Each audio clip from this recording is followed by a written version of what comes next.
So one of the things that we're taught in the sort of research game is to think about the implications of what you're actually saying for long-term research. To think about how might this actually change what we do in the academic research game. And I was thinking about some of these implications of the bumbling idiot theory of creating something from nothing. And I think that there is a lot to be said, or it does apply to a lot of areas, but you know, three of the areas that I think are important that is of interest to me is sort of the ideas of strategy, the ideas of innovation, and ideas of entrepreneurship. I think those are really critical.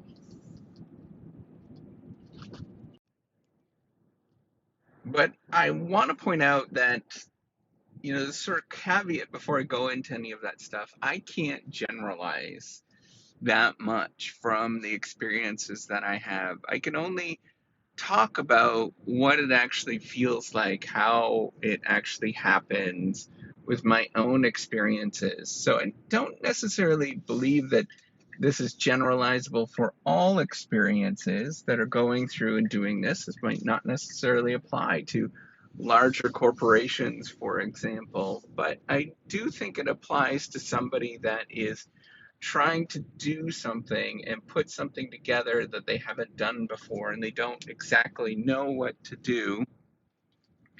And, they don't really have any answers that's available. I think that applies to many different situations. Broadly, those three areas, strategy, innovation, and entrepreneurship, but I think, applies to many different things like creation, sort of creative endeavors, content creation, creating cultural artifacts of things like music, um, things like art, for example. There's lots of different areas that this does apply to with the sort of notion of creating something from nothing that doesn't necessarily exist today, but you were assembling it. So somebody years ago, Herbert Simon, he wrote this book. Sort of had some ideas about the sciences of the artificial. And what that is sort of making the distinction of creating something in the process of creation, the process of assembling things, and what that looks like. It's a lot different than how we understand sort of gathering of what already exists. This is the idea of sort of assembling things for the future and sort of studying how people put things together in a coherent way and how that sort of assembling of different resources, assembling of different ideas actually comes together to create something from nothing. This is not sort of a sort of study of what already exists, but it's more of my own experiences of going through and creating something from nothing and going through the sort of feelings and what one might experience when you create something from nothing. So this is very much a personal journey and documenting the personal journey and where I see that there is cracks within the research of how we sort of understand things. So it's more akin to an ethnography of looking at what it means to go through and to do something where you create something from nothing and not really knowing what to do. It's a bumbling idiot story. I had a simple idea that I was inspired coming home from Walt Disney on a drive, and then I tell you the whole story about how it was created and what happened. The fact that yes, many of the ways that I thought the way that it should happen based on the research I understood did not work. It did not work to create a team that was locally It did not work to try to get technology transfer. It did not work to sort of do the ways that I was taught or I believed that things sort of happened, and I had to create something in my own way. It did not work that you just put stuff up and see what happens. It did not work to have, just do the simple social media thing where you just put up a couple of posts. That did not work. Any of the stuff that there's myths behind, or much of the stuff that I thought would actually happen based on the research I understood, all of these areas did not work. It did not work that there was some sort of discovery of an opportunity. I had to create that. I had to get people to believe that this thing actually exists.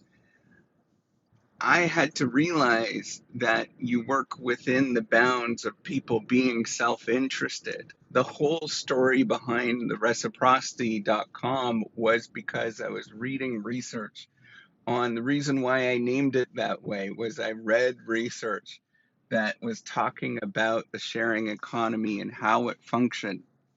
And the basic story was that people are altruistic and people sort of gave through reciprocity. If they help out, if you get help, some people believe that they'll sometimes, at some point, they'll get help in return. That did not work.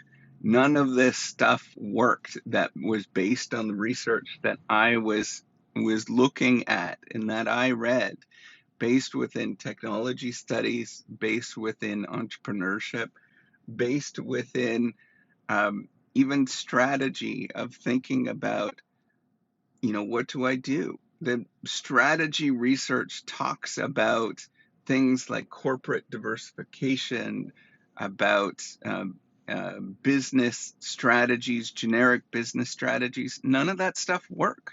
None of it mattered. It wasn't a thing because it didn't exist. None of the stuff that I teach was actually important to help out and to allow me to function with the reciprocity project. None of it, not a single thing. Maybe there is some general overtones in what I was doing, but I had to go through a lot of stuff. I had to believe that this thing exists. I had to violate social norms. I had to just keep going regardless whether people are self-interested, and they did not care about what I was doing.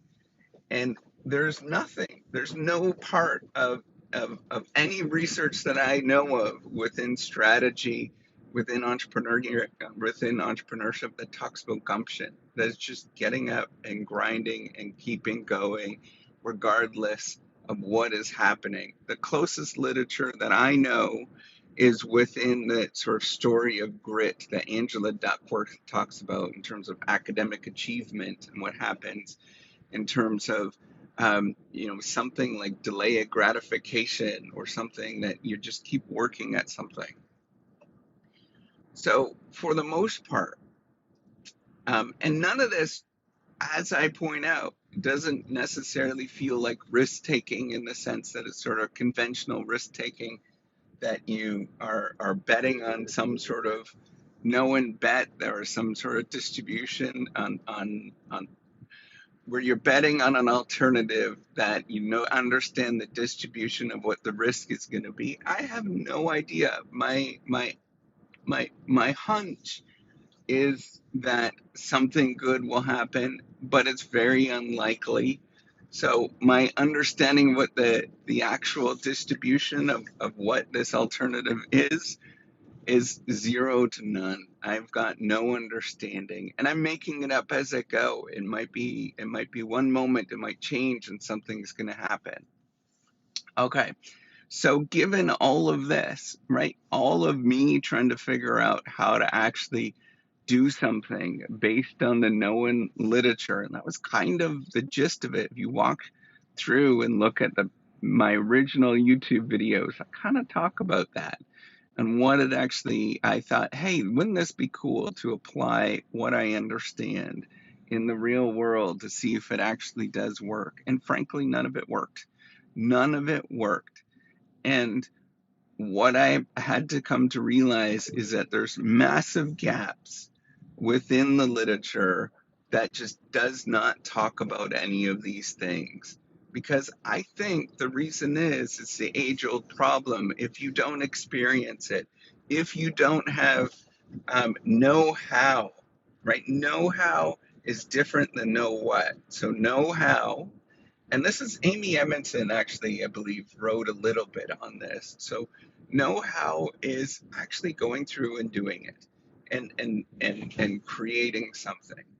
Know what is just figuring out that there's something that exists. And there's a massive gap between those things. And there's a massive gap even knowing why. Um, you know, we focus on in the research game is know what to know why. We don't focus on the know how. That is within the sciences of the artificial.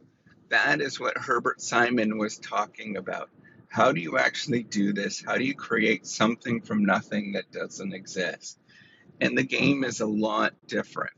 The game is about realizing you do not have the resources. You are not smart enough. You don't have enough employees. You don't have time. None of that stuff is there. But you still have to figure out how to make this thing happen, given that you don't have any of those resources available. And that is true for me as an academic with a regular job at this moment. And that is true for anybody else that is doing something entrepreneurial. You never have enough resources in the day. You always want to keep working because there's more to be done. And you have to figure out, how do I bound my time, my effort? How do I figure out how to make this thing scalable? How do I get to something that's a little different than what exists today? How do I create something from nothing? And that is a far different story. Going from I'm blanking on the guy's name. It's on the tip of my tongue, but he wrote a book called From Zero to One. It's actually a pretty good book in terms of understanding what it means to create something from nothing. And frankly, when nothing exists, you have to do things that are completely different that people don't expect. And that's where gumption comes into play. And I think that's an important thing. So, implications for research, right? So, in terms of technology or in terms of strategy, let's think about that right now. So, the closest research that I know of within strategies, there's a new effort that's emerging basically about startup strategy and how you actually create something from nothing. Much of that research is focused on, and they're looking at the effects of what it means to they're looking at so traditional technology strategy. Let me take a step back. Or traditional strategy is about business level strategies. So thinking about whether you should do product differentiation or low cost leadership. So product differentiation is where you differentiate your product and generate more revenue, right? Differentiating your product somehow. Um, Low cost leadership is where you focus on the cost side of the profit equation and you reduce the cost as much as you possibly can in the thing that you're actually measuring. You also have a large literature about corporate strategy that is focused on thinking about how you diversify, focused on why you might actually diversify and create multiple divisions within the business that you actually create. You notice none of these things really apply that much to this particular context. I'm not worried about diversification at this moment, maybe a little bit, but I'm not necessarily worried about that. I'm not necessarily worried about either one of the sort of forward facing strategies such as product differentiation and low cost leadership because I don't even know what the audience wants. I don't understand them that well. to sort of put that foot forward, it's not clear to me what the audience actually is. Um, and then there's a bunch of literature on sort of the process on doing strategy, things like international business, things like mergers and acquisition. I'm not going to live through those things at this moment when I'm building stuff. And frankly, this is international from the get go, where I don't necessarily care about who's listening to this and who's part of the Reciprocity Project in terms of the country that they're from. I just know it happens. It's not an intentional thing for me at this moment. So, the intentionality aspect that happens within strategy research just does not necessarily exist here. I can't will something to happen in the sort of intentional way that people think, or the sort of way that we believe that sort of strategy unfolds, that I have agency. It's more of a joint learning process between me and the audience or the people that I'm interacting with. I don't necessarily know who those people are at this moment, and I have to figure that out as I go of who I'm interacting with.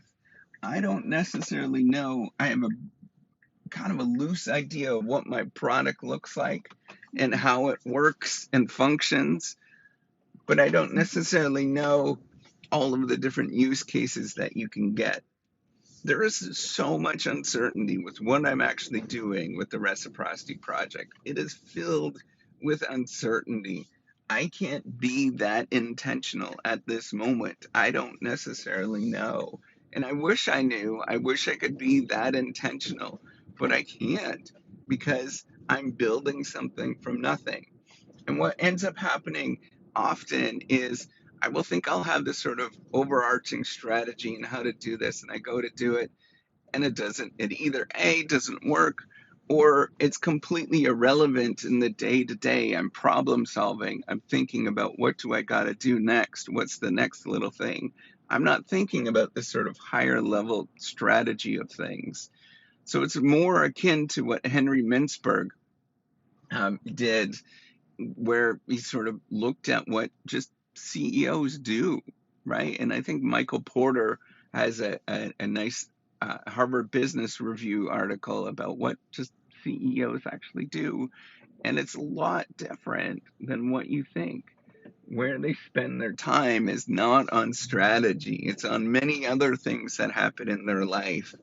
And I think that's what's going on here is strategy is such a small part of what I do, and maybe it's an overarching thing, and maybe it's in the back of my mind how I understand things, but I don't necessarily think so at this moment. I think there's more that's going on behind the scenes that matters more, and much of that revolves around things like just doing stuff, having gumption, getting up, willing myself to actually do this when I don't want to do this, willing myself to take one more action, one more thing, because maybe it's going to be the day that this is actually going to hit. I don't know. Maybe it's my own stupidity. Maybe I am. It's the fact that I'm a bumbling idiot, that I just don't know what to do. I don't think that's the case because I think I'm probably better educated within this domain than most people, but I still feel like a bumbling idiot. I don't have any answers with any of this stuff. I'm still making things up.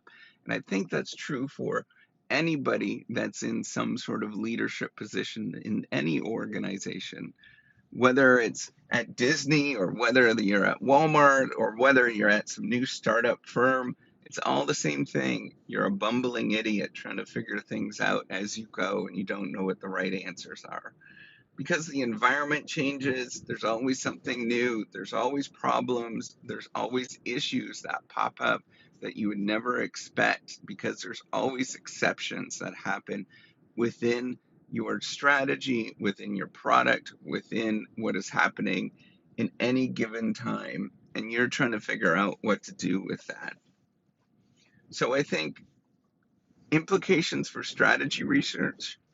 I think the key thing is to focus more on the normative aspect of what people actually do and get better understanding of what they actually do and what companies actually do. Instead of looking at sort of at the higher level, try to figure out what they actually do, get a sense of what's going on. This might be a call for more ethnographies within, maybe it's startups, maybe it's within larger firms, but really getting a sense of what we do, but also getting a sense of how they feel and what it feels to go through this. As I pointed out, that it feels a lot different. It feels actually more like norm violations. Going through and thinking about emotions of CEOs, thinking about the actual emotions, what happens in their experiences. There's very little research on this. There's some, but it's not necessarily the way that you might sort of understand it. It's very difficult to get this information and to get these feelings of what you go through of like, I just don't know what to do. I don't know what the right answers are. And the sort of despair that you often feel. Getting this sense, I think, is really important to understanding what actually happens. And then I think the sort of third thing that's important is to think about. So I talked about the actions and looking at real actions and real behaviors, and then talking about real emotions, what that means to experience these things, really get into some of this stuff. And then the other thing is cognitions, thinking about why people do these things. What's their thought process? What happens?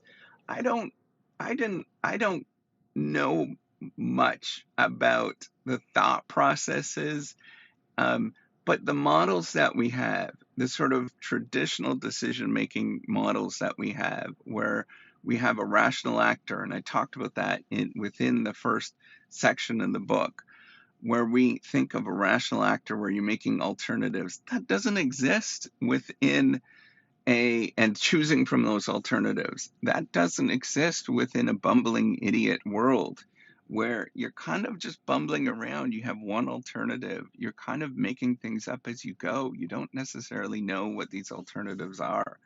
You're at best, you might have an alternative. But for the most part, you're sort of looking at this thing that you have and thinking about whether you should actually work on it. And it's only one thing that you actually have. And you're kind of bumbling and you don't even make sense of what this alternative is. It's not clear of what this thing actually is. Within that literature of thinking about strategic decision making, it's often sort of thought that we understand these alternatives very well. We don't understand what these alternatives are. I don't understand the outcome distribution of what it is. I don't understand even, and it's often made between. So I'm thinking right now with there's a lot of literature on this sort of um, this idea of a multi-arm or n-arm bandit, right? Where you think, and this is Hartposen has done some research within decision making on this, and Dan Leventhal has some research on this, where you think about decision making as you have a certain alternative and you're picking from an uncertain alternative. I don't even know if my certain alternative exists. I don't know what that is. I suppose it's working at a regular job and doing the regular stuff. I don't know if that's even a good alternative to do that. I don't even know what the uncertain alternative is and what that looks like, much less the probability distribution of what that might be. I think we need a lot of work to be done in this area in decision making because we don't necessarily understand what what the cognitive effort, what it actually looks like. How do we create these things? How do people imagine what they're doing? And it's more of a making sense of the world sort of story, and more of a story about effectuation, where you're kind of you don't know what the outcomes are, you don't know what the actions are, but you just kind of make it happen. You focus on where you want to go to rather than focusing on the different decisions that you have to make to actually get there. And I think these are more critical things that we need to really address and make sense of in terms of strategic decision making and what this might look like. So I think that there is large rooms. And luckily, I think the literature in and of itself within strategy is advancing towards some of the strategic decision making. Very little has talked about emotions. Very little has talked about actual behaviors. But I think we're advancing a little bit within this decision making. But I think we're relying still too much within a sort of rational view of what actually happens. I think we need to go more towards the sort of sciences of the artificial. I think we need to go more towards things like effectuation, where we're kind of making things up, or sense making, where we don't know what is going on and we're trying to make sense of this world. I think that there's still a great deal of work and effort to be made in this particular area. And as for sort of larger strategy, right, where we talk about things like business strategies, generic business strategies, we talk about maybe it is Porter's five forces. None of that really mattered that much in terms of my decision making. It mattered sort of, but not really. It doesn't matter that particularly, and that's not that important in my given day. So I think we still need to come up with some frameworks. I think we need to develop easy to understand frameworks to position um, behaviors, cognitions, and emotions in a much better way within the strategy research of what that looks like and how that might reflect within things like routines within the organization, how it might reflect how these routines sort of create the different divisions within an organization, and how we might look at things, how routines are formed on a daily basis, and how they might create things, how those divisions actually differentiate between routines and what they might look like. I think we have a great deal of effort still ahead to carve out what strategy looks like and how we might make sense of this. We need to get closer to the day to day. We need to get closer to what it means to do strategic decision making. We need to get these experiences more closer and to have a framework to understand what we should do going forward. We know that we have a great deal of biases. I know I have these biases, but I don't know how to identify them. I don't know what to do. And even if I do have them, I don't know if it even matters to what I should do going forward. So I think we need to get a better sense of what it means for CEOs, what it means for startup founders, what it means for anybody that is doing some form of strategic leadership, to see how they actually do things and feel about those things, and emote and have those emotions when they do those things. What does that look like? How does that evolve? Um, and then think about what that does in terms of the organizations that are created and what that might look like. The reason why my organization does not look like a team, but it looks like a contracting organization at this moment, where I'm contracting out as much as I can, is because the environment just did not allow me to do that at this given moment and given time. So I think we need to be more cognizant of things like environmental effects, come back to perhaps maybe a little bit more of the older strategy literature that talked about the sort of shaping of the environment, and maybe start addressing some of these things and how it actually matters within the strategy literature. And I think lastly, within the strategy literature, we have to get rid of this sort of intentionality, sort of perspective of things or agency perspective of things. And I think we need to move towards a bumbling idiot story where strategy and strategists don't really know what they're doing, and they're kind of bumbling along with the best available information that they have, but that available information is not great. It's very imperfect. And we also need to start thinking about how the consumers, the audience, or third parties, or whoever that you're looking at, how they participate within that decision making process to evolve over time. What does that look like? We need to understand that in a much more coherent way. And it's not clear in my mind what that might look like, but I think that there's many good researchers that actually can investigate this and take a deeper dive within these literatures.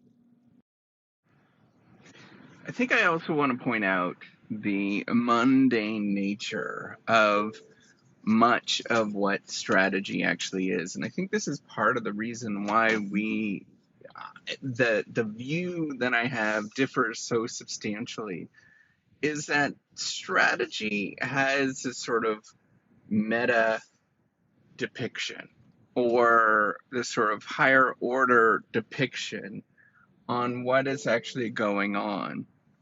And it sort of focuses on these very significant events that, that perhaps they actually matter, right? So a merger and acquisition, a going to another far off land, partnering with another company, and viewing the sort of very important events that happens. But you can imagine that this excludes, so if you can imagine your life, if you measured your own life based on these significant events that happen in your life, a marriage, having a birth, or having a baby, retiring, all of these do not explain your life. This actually says very little about what's actually going on within your own life. It sort of shows the highlight reel, but that highlight reel is not what you actually experience. It's not what you go through. It's not how you deal with life. Much of what we actually deal with, and as you could see in what I talk about, and what you'll see, what is interesting with the whole reciprocity project, because I've done it almost every single day for over the course of almost 6 years now, is what you see is a sort of mundane nature, a sort of boringness that happens with boring experiences that are just as important to the experience than all of these very significant strategic decision making kind of events that happen. The mundane, the boring, the tediousness is super, super important. And the one literature that I think actually does a very good job of this, there's actually two literatures that I think do a good job of this. The first one, and I think this contributes and sort of helps, is the idea of learning curves, where you get better over time with experience. And this is readily available within the strategy literature. This is a central place. There's a central sort of, I would say, more broadly positioned within organizational theory of the implications of repeating experiences, in particular organizational, operational experiences that are repetitive over time. And the sort of nature where you kind of go down a learning curve each time that you try something. Now, what this doesn't necessarily show, it doesn't show how and why things actually improve, what goes on. It just shows us a nice little steady pattern that happens over time where things incrementally improve. Either the performance increases, or often what we focus on, the sort of unit cost, how that increases over time as you keep doing something. And that incremental increase, and when we look at this learning curve, we look at the course over many years, Originally it was based on sort of Liberty ship literature that was looking at Liberty ship manufacturing during World War II and airframe manufacturing that happened shortly around that time. And we sort of see this pattern as you produce more widgets, as you have more cumulative experience, the better off that you actually get. Now, the problem is that this is over the long, long, long term, and it doesn't show what happens in the intermediary, and it doesn't show that each one of these improvements is a percentage of a point. It is very small that happens over time, and it doesn't show what you feel like, how you go through those sort of tedious moments where any given day you might actually have a lot of setbacks and it doesn't feel like you're improving. It doesn't feel like you're actually getting better. You don't have the sort of cognitive processes often that you think like this is better than it was a year ago, but you often think that this is not better. Then you often don't sort of see how or what actually changes over time. And what I've noticed, one of the key things that have changed with the reciprocity project, or sort of key things that happen, is my own self-confidence, for example, but also technological improvement. As things have come in the environment, we've been able to bring these things in with both the platform, but also you start to see the technological change that happens with, say, the videos that I put out, for example. The videos are better quality simply because the technology is better. I use a better cell phone than I would have used before, and so the quality is definitely different. So the second thing that you don't necessarily, or the second literature that I think is very important that this sort of basic idea or these ideas contribute to, is the idea of sort of building expertise. And Malcolm Gladwell's sort of story of doing something for 10,000 hours. I cannot remember. He used to be at my institution, the researcher that found this and sort of studied expertise. I can't remember his. I think it's Anders Ericsson. That's who it is. Um, with this sort of story of doing something 10,000 times, where they looked at piano players and athletes.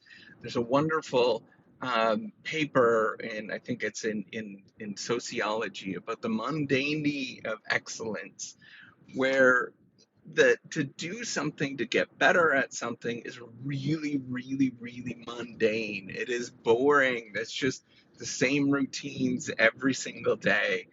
And, that's where I think gumption actually matters. That's where it's not just about grit, but you also need that idea that you're going someplace and you could sort of see this future. You have this sort of vision of where you're going, and I think that's where it's really, really important to have this sort of very far off vision to create something from nothing.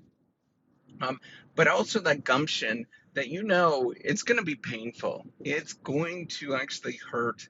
It's going to feel more like a cost than a benefit in any given day. When you talk to somebody that plays the piano, particularly early on and even later on, or you talk to a musician, you talk to a swimmer, an athlete, you talk to anybody, any given day, it feels more like, and your thought process and your actions feel more like, that this is a cost. You are really working hard. Emotionally, this doesn't feel good. You're thinking about, like, this is not working at this moment. How do I deal with this? What do I do? Where do I go? All of this in the moment feels like a cost.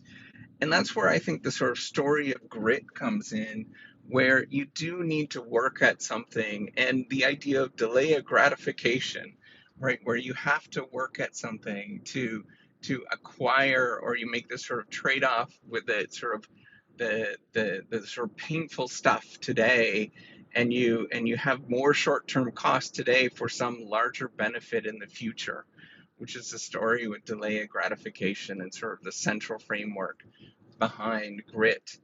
Um, so, the what I want to point out is why is it that people are motivated to do something? And I think it's just, for me, the key is story is just gumption, right? It is, and I don't know what the sort of antecedents of gumption are. I think that there could be some great research sort of understanding that. But I think you just get up and you keep doing the same thing. And it doesn't necessarily mean that you are so, and I think the sort of story behind grit, as far as I know, is as very intentional within particular domains. And so it might be academic, grit, or it might be sort of within the military, for example, um, or playing the piano. But gumption could be just getting up and just going on any different thing, but being okay with doing those things regardless of what's going on. I think about all the sort of wonderful people that are out there that are not necessarily motivated for a specific thing per se, but they just get up and they do things. I think about my dad.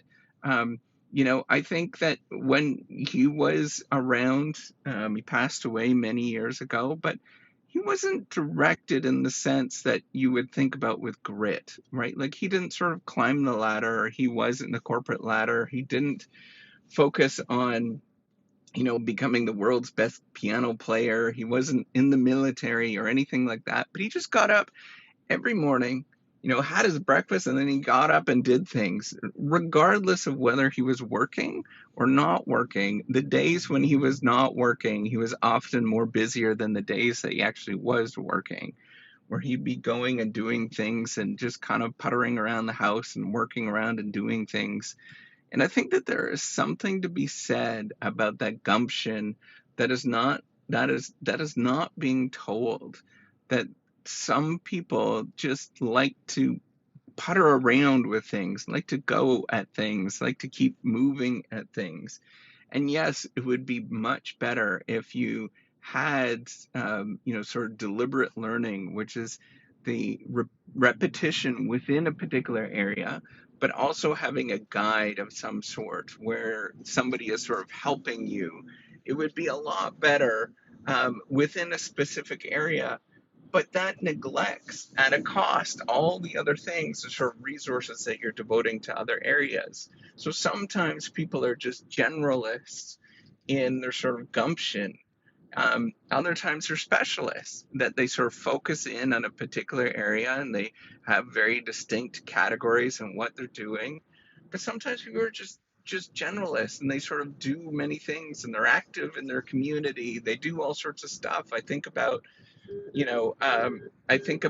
people that may not have gumption, maybe within their organization in terms of their workforce, but man, they're sure as heck involved with many other things outside of that, whether it's the parent teacher association, the whether it is different community things like Rotary and all that kind of stuff. There's certain people that very much are just active doing things and have a lot of gumption that other people don't necessarily have.